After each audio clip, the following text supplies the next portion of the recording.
Yes, hello guys, nagbabalik ulit tayo dito sa ating introduction to criminology. Nandito na tayo guys sa ating biological factors.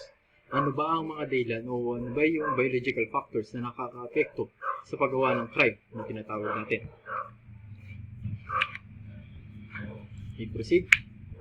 Yan, physiognomy. This is the study of the relationship between the facial features and human conduct of person in relation of crimes. Yan guys. Nakikita daw sa pagmumukha ng isang tao kung ikaw ay isang kriminal. Diba? Nakikita daw yan guys. Depende sa ulma ng mukha, depende sa pubis ng iyong mukha, at depende sa pagkatao ng iyong mukha. Ibig sabihin guys, dito sa pag-aaral na to, sa biological factors, parang merong discrimination na tinatawag. Diba? Paano kung pangit, no? Pangit na nga, tapos ganun pa yung itsura, ganun pa yung basehan para ikaw maging kriminal, di ba? Yan, paano ako, di ba? Paano pa naman yung iba dito, di ba? Ibig sabihin pala ay kami ay criminal kaagad, di ba? We not consider ourselves to be a criminal kung wala naman talagang tayong kasalanan, di ba? Karaniwan pa nga sa mas magaganda at gwapo ginagamit yung kanilang kagandahan at kagwapuan sa paggawa ng krimen.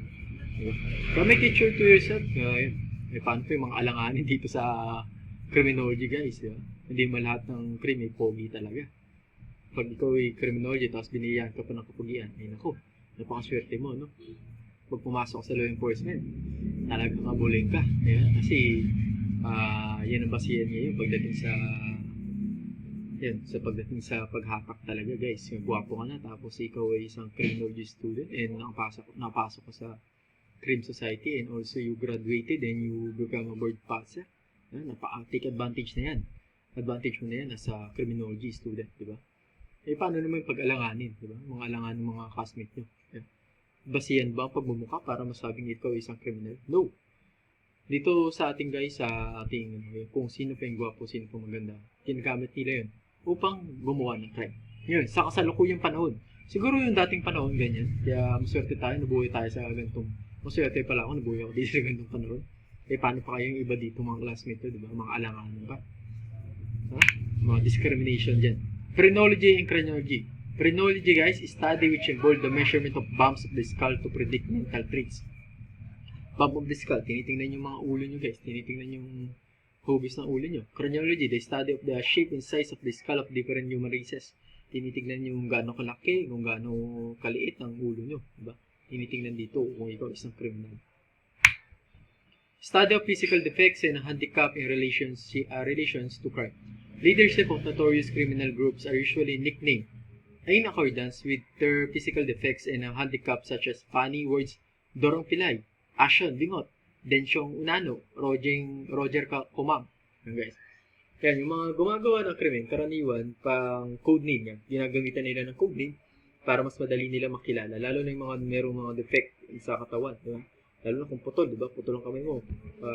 Buo. Yan. Ang tawag sa'yo, buo. Buo kamay. Diba? Kung ikaw ay pilay, durong pilay. Yan. Ibig sabihin, ginagamitan nila ng code para madali nilang malaman. So, yan. Para hindi malaman ng iba na ganun pala yung nangyayari. Ganun guys. Study of Kretschmer, classifying types of physics and the type of crimes they are prone to commit. Yan. Ito, sa study of Kretschmer guys, di ba, kay William Sheldon, tapos kay Kretschmer, meron silang pag-aaral regarding that matter. Yan, physics regarding kung ano daw yung hubis ng katawan mo, yun daw yung basehan. Kung ano yung crime na magagawa ng isang tao. Okay? Study of Kretschmer, picnic type. Those who are stout and with round bodies, yan. They tend to commit deception, pride, and violence. Yung picnic type guys, ito yung mga matataba, di ba? Yan. Ang pwede daw gawin yan, pwede daw makommit ng isang tao ng crime pag ikaw mataba, ay deception, yung fraud. Yan. Magsisinungaling ka, manuloko ka, falsification of documents, and any other na mayroong kinalaman sa mga ganung bagay. Yun daw ang picnic type according to Kretschmer. Depende sa hubis ng katawan kung anong kakayahan na pwede nilang gawin para gumawa ng crime na tinatawag. Red athletic type. Those who are muscular and strong, they usually connected with crimes of violence.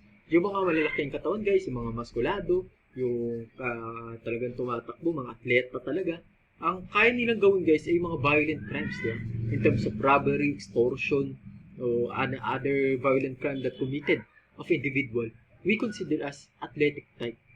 madalas, gumagawa na ito, yung mga maskulado talaga. Kasi, according to Krishna, talagang kaya nilang gawin yung mga crime na ganun. Asthenic type, those who are skinny, slender, their crimes are petty, thievery, and fraud. Yan. Karaniwan naman dito, pag petty guys, pag nanakaw din, ibang pamamaraan. Yeah. Sa fraud naman, yung pagsisinungaling also, paggawa ng mga bagay na hindi na masama talaga. Yan yung asthenic type na tinatawag natin. Study of Krishna. Skinny and slender, yung mga mapapayat. Yun. Yan yung mga type ng crime na nagagawa ng isang tao. Dysplastic or mixed type, those who are less clear evident having any predominant type. Their offenders are against decency and morality. Ito guys, kung wala dun sa tatlo, sa picnic, athletic, asthenic, nandito naman si dysplastic or mixed. Ibig sabihin, naghalo. May halong katabaan, mayroong halong kapayatan, di ba? Parang mataba ka sa katawan. Tapos mapayat yung mga braso mo, yan yun. Evident having predominant type. Their offenses are against decency and morality. Ibig sabihin, lumalabag sila sa mga moralidad ng isang tao. Yan sa study of Krishna. Yan yung ginagawa ng mga pagdating sa dysplastic or mixed type guys. Ibig sabihin, halong katabaan, mayroong halong yan. Diba, mayroong mataba na medyo maskulado. Yan.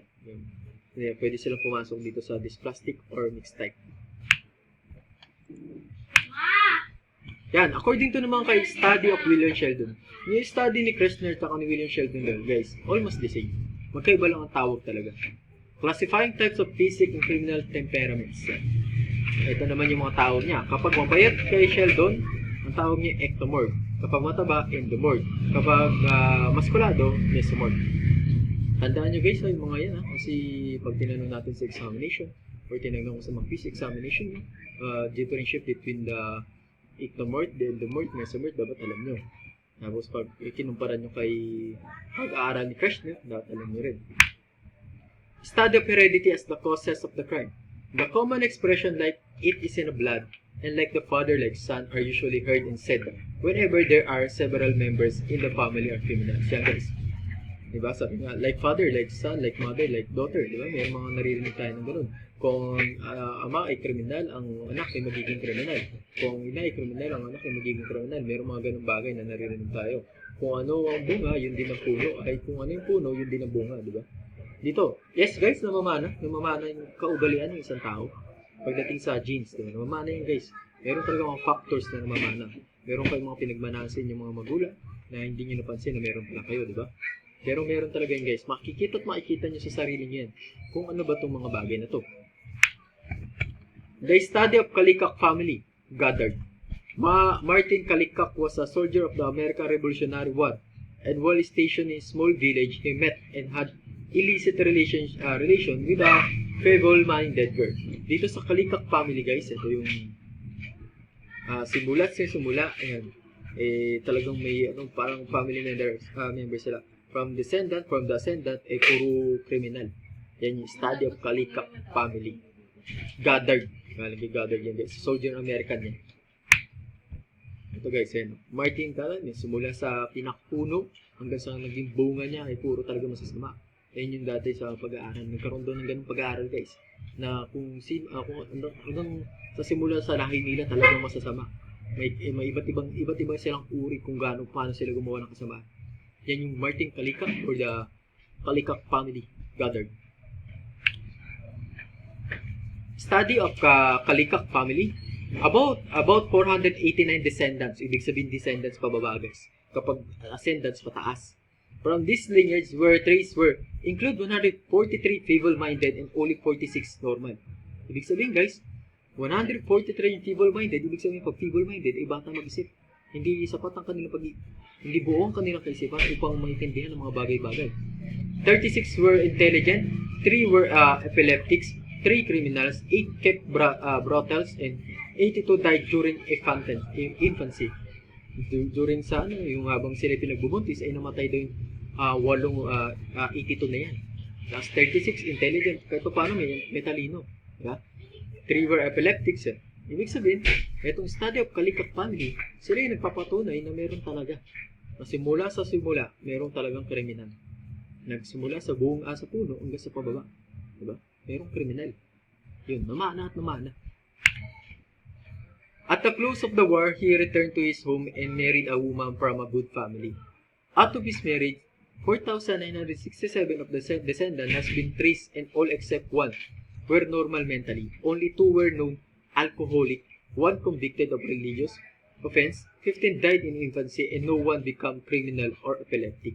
Ibig sabihin guys, yun, nag-asawa si Goddard, o yung Kalikak family, nag-asawa siya ng mabuting asawa, yung wala talagang halong ano.